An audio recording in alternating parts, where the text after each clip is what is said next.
Make sure there's no water in the barrel.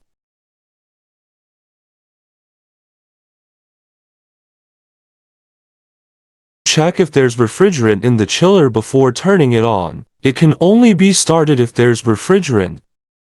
Pour water into the inlet and manually get rid of any air in the chiller.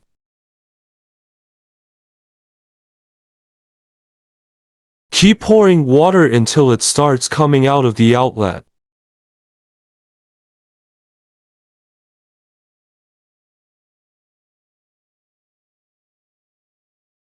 Wait for the water level to cover the inlet. Only after it's submerged, you can turn on the chiller.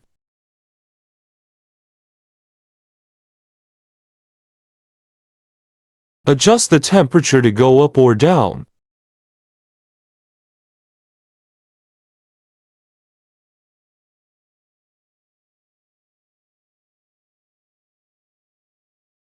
After starting it, wait for 3 minutes and let the chiller get rid of any remaining air on its own. The water flow will gradually increase as the air is purged out.